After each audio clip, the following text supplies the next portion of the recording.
Hello and welcome back to the Sad Fan, where we talk about the good, the bad, and everything that made you sad. And let's look at the landscape right now of sports media and let's talk about what really makes us sad. We've got an aging superstar in LeBron James. Very, very aging superstar in LeBron James. Still great as he plays with his son. But we have now resorted to a clown show for attention and popularity between Stephen A. Smith and LeBron James, which is pathetic. And the people that are enjoying it and liking the soap opera, it's kind of pathetic because it's fake, right? And it seems like these are the same people that complain about how WWE is fake, it's staged. Well, this is probably staged too. This is probably not real. There's not a lot of animosity between the two of them, and if they do have animosity, it'll be like an NBA fight. Nothing's going to happen, despite what happened in the Pistons game over the weekend. But these two are just sparking some form of intrigue to create popularity, to create viewership, to make views, and they're going on, as far as LeBron James is concerned, lame entities like Pat McAfee. And who am I to say Pat McAfee is lame? I don't know, it's played out. Stupid. I know my co-host, who's on a long-term vacation right now, likes Pat McAfee, but I think it's a clown show. I think it's a dork that gets big guests, and that's why you like it. He has gotten lazy. Like his early stuff, oh man, I'm starting to sound like somebody that's into indie records. Not that there's anything wrong with that, but pardon me, but it's true. His old show, when it was new, before it got the big FanDuel contract, was better. It was good, you know? Yeah, sure. AJ Hawk was still there for show, for display, but at least there was some substance there and not just all fake bullshit, which is what we get from Pat McAfee and what we get from LeBron James in his most recent appearance on Pat McAfee. And it's weird how fast we evolve past what we saw from LeBron James in, like, gosh, remember the Taco Tuesday stuff, the fake hair stuff, the saying he knew about songs before the songs had ever come out to seem popular and cool. He's got mad dad vibes now. So what is he going to do to seem younger and cool? Defend his son, who's been the most mature person in this whole situation as it pertains to Stephen A. Smith and LeBron James. But also, what are you defending, man? He's not good. Like, everybody knows. We have eyes. We can see he's not good. And you saddled him with the name Bronny James. That's your fault. He's always going to be looked at to be something like you. And if he's not you, LeBron James, then he's going to get criticized. And if he's 25 times worse than you, if not more, then he's going to continue to get criticized. And also, Stephen A. Smith, come on, you're better than this. One of the best ever do it. And here you are just playing the hits. Remember when he did this with Kevin Durant years ago? He does it with everybody. When he's losing luster, when he's losing some type of intrigue, some type of viewership, he does something silly like this. It's dumb. Why are we talking about it? There's so many better things to talk about. In fact, let's do that. But anyway, that's what makes me sad, is that we're still buying into this bullshit feuding that means nothing. If they really want to handle it, they can handle it. They don't. It's fake. It's not real. What is real is that RG3 is a clown. That continues to be the case. And he continues to try to, sweep what he said about Jackie Robinson under the rug. But we're not going to forget, right? We're going to continue to remember what he said, and we're going to hold him accountable for that. And the whole sport should be stuck to when we're on a sports show. Like, shut up, RG3. I've known a million of you. I know you're a military brat. I know that you're just trying to do jazz hands and get everybody to look at you and look popular. You're not. You suck. Your takes suck. All you do is you hop on the hype train. Last year it was Caitlin Clark, which she's great, but it was how you did it on your Twitter that was just gross. You're just gross, annoying, because all you're doing is trying to hop on whatever's popular. You have no real thoughts, no real opinions on things. It's just, oh, this is popular. Let me tweet about it and see if I can get 1,000 likes, and it's pathetic to not have an opinion, RG3. And when you do it, oh, everybody's picking on me, and I'm sorry, I made a mistake. RG3, you suck. You're the worst. You know what else is the worst? Is chalk.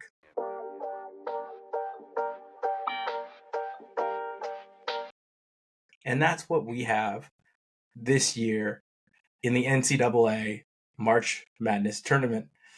And the reason I say it sucks is we don't get any surprises. Everything happened the way it was supposed to happen. After round one, which we had some 12-5 upsets and, UNM won, but outside of that, there wasn't a ton of things that occurred that were shocking or that drove the interest factor at all. It was really just the great teams were great, as they should be, and they just kept winning. Florida should have lost twice. Florida should have lost to Tech this weekend, and Florida should have lost to UConn. I'm not with Hurley. I'm not going to blame the referees as he did, which is lame. That's loser mentality, loser's lament, right? Blame the referees. So what do you say to Baylor? I hope they do you better than they did us, or something to that effect. Shut up, Hurley. Oh my God. You won 2 in a row. You dropped the ball. The team won. Florida hit some insane shots, and we've got to give them a shout out for that, some credit. But it wasn't the refs, Hurley. It was you. It was your team missing baskets. It's not taking the easy ones. It's missing open threes. That's what cost you the game. UConn should have absolutely eliminated Florida early, and they didn't. They failed there. And Tech hit the same wall. Tech had an opportunity late in the second to win that game, and they allowed Florida back into it. They allowed Florida to come out and take the game from them. And that's what great teams are going to do. They're going to come out and they're going to take the game from you. All you had to do was win that game, and you just didn't do it. You just couldn't win that game, and that led to Florida making it all the way to the Final Four. We would have had a 3 seed. Tennessee got dragged, so no 2 seed.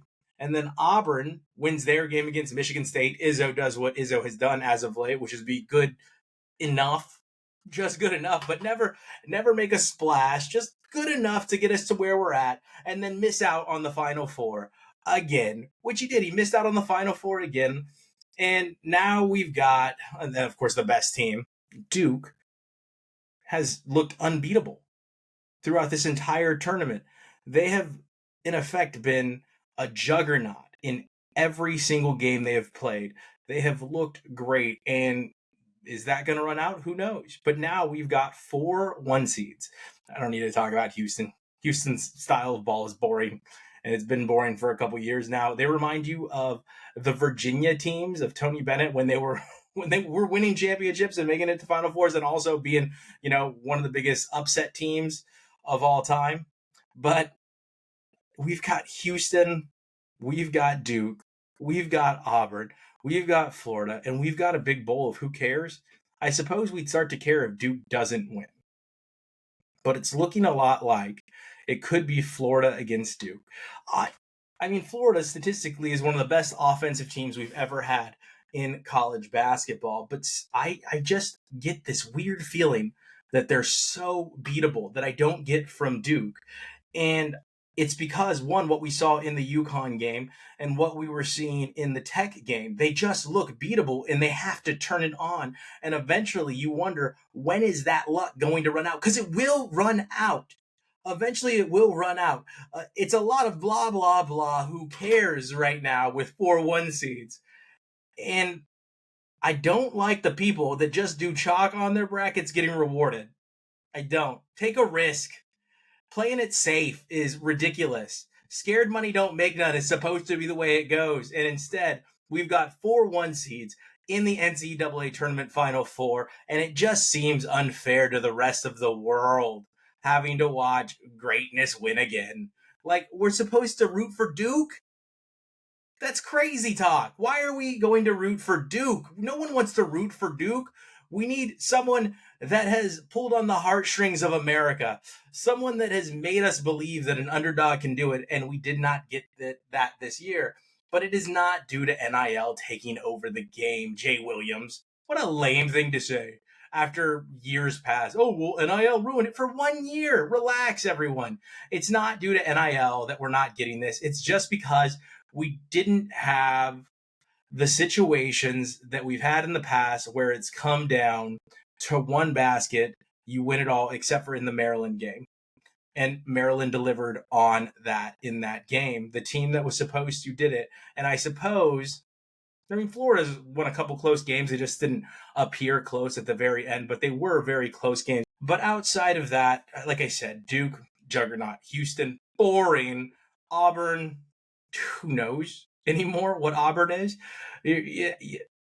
I'm pulling for Pearl and Auburn Tigers, but we'll see what happens. And I think the only reason is because they're the team that is the biggest mystery, and also because Florida's the team that messed up my bracket the most by not losing either of those games. Let's talk now about the NFL and the whole bunch of who cares? It doesn't matter anyway.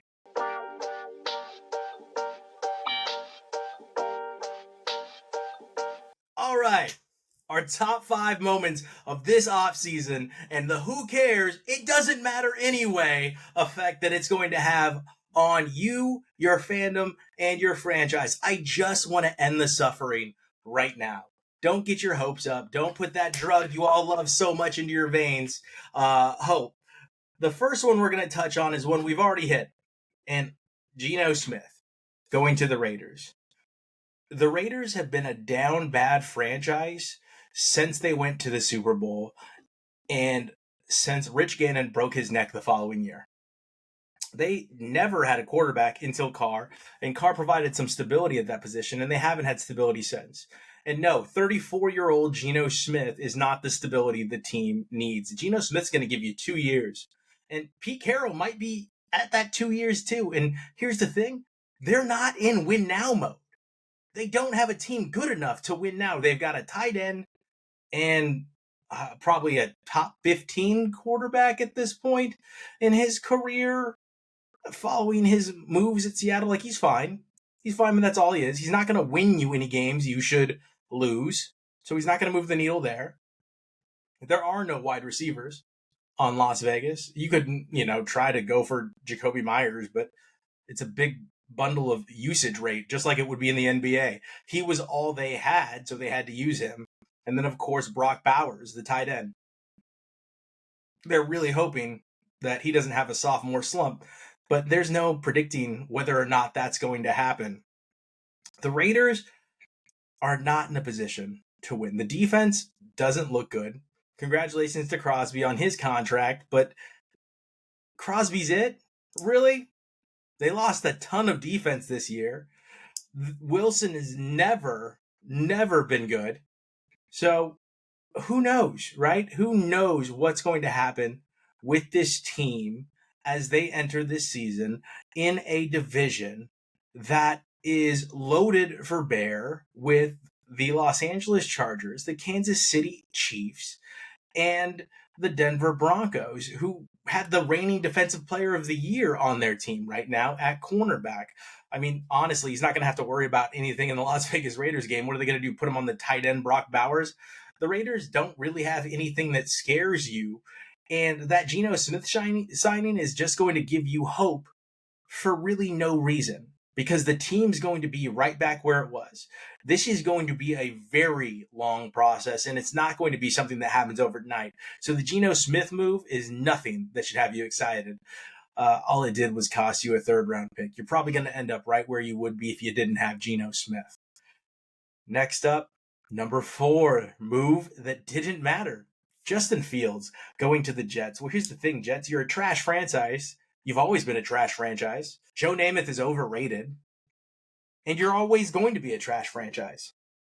Also, you're in a trash division. That's the only hope you have, and that's the only reason that you're not higher up on this list, right? Because Justin Fields wasn't good in Chicago, despite what you think. He was a running back that could throw the ball. That's what you have. I mean, you're honestly picking up, for perspective, the quarterback that the Pittsburgh Steelers benched midseason while I believe he was 4-2 because he wasn't good enough. And you didn't ask yourselves, why did the Pittsburgh Steelers do this? You just signed him, and it's a pretty decent deal, and you're excited about this, but you have nothing to work with in New York. Nothing. This is going to change nothing.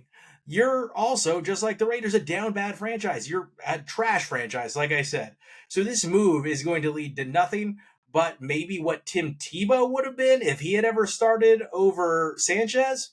This is what you're going to see, is probably what Tim Tebow would have been if he had started over Sanchez in New York. It's the same scenario with a worse offensive line. So have fun with that signing. That is going to be a lot of hullabaloo about nothing, because it means nothing. The best you're going to do is finish 7 games behind Buffalo. We'll see what Miami does. But right now, Justin Fields to the New York Jets is a signing that means absolutely nothing. Number 3, we're sticking to the same division, the AFC East, to the 6-time Super Bowl champion, New England Patriots, and Mike Vrabel. Now, I like Drake May. Let's be honest. I've been saying it since Drake May got drafted. I've liked Drake May for a very long time. I think Drake May can be a very good quarterback. So what did the Patriots do? They went out and got him a 31-year-old Stefan Diggs. Now, Stefan Diggs, years ago, not 31 years old, following multiple leg injuries to include an ACL tear, was really good for Josh Allen until Stefan Diggs felt like he wasn't getting the ball enough. And then Stefan Diggs caused a lot of turmoil in that locker room, through a lot of tantrums, which is what he's been known for. And reports out of Minnesota was he was like that in Minnesota as well.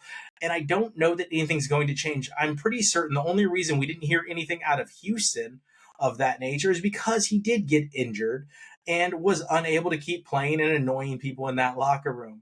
Now he's in New England, which is a climate similar to Buffalo, where he's going to be working with Drake May. Drake May going into his 2nd year as the quarterback of the New England Patriots, his first full year as the quarterback of the New England Patriots.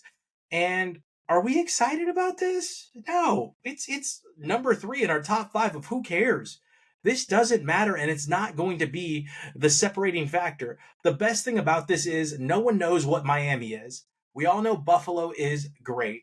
And the New York Jets are a trash franchise. Again, the New York Jets are a trash franchise. They are terrible. They are bad. They're going to be bad for a very long time. They've been bad for a very long time. And they have terrible management, where didn't it come out that Woody was using his teenage kids and they were using Madden ratings to decide whether or not they should sign a player? I mean, come on. This is pathetic already. That franchise is terrible. They're going to be terrible for a very long time. But this is about the New England Patriots, Mike Vrabel, and the signing of Stefan Diggs. He is our number 3 who cares, because if he even stays healthy on the field, he's not going to make that great of an impact. Okay? He's, again, pretty much all they have over in New England as far as wide receivers are concerned. So perhaps that usage rate is going to make him look good, but he's not going to be good. He's a 31-year-old diva receiver. What's he going to do? We've got, this one's going to be quick, everyone. Stop me if you've heard this before. Our number 2, who cares, Brandon Aiyuk, may hold out because contract negotiations aren't going the way he thinks they should. Brandon, you're just okay. You're just okay. You're a possession receiver. You're not a game changer. You are the product of an excellent scheme, an excellent system to get you open. And you can catch. You can catch. You're great at catching the ball. But outside of that, you're not in league with the Justin Jefferson, Jamar Chases of the world. You're not like Malik Neighbors, and you're not going to get paid like these players. Well, Malik Neighbors will get paid. He's not CeeDee Lamb. He's mid-tier somewhere, just like Geno Smith was earlier in this for the Raiders. So he's just okay. Just an okay receiver that wants to get paid like these other wide receivers have been paid. And honestly, I'm with the 49ers here.